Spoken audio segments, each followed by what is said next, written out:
guys, for today's video, isi-share ko po sa inyo.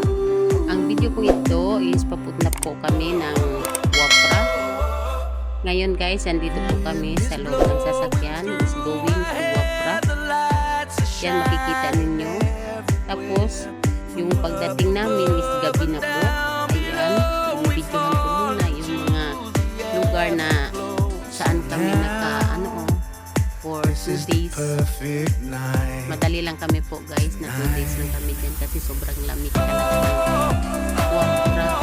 Tapos yan naman, yan yung mga habang nagtutupon kami ng mga gamit namin na ipapasok, sabay dito na rin. So dyan na sa loob, yung kanina doon yun sa labas.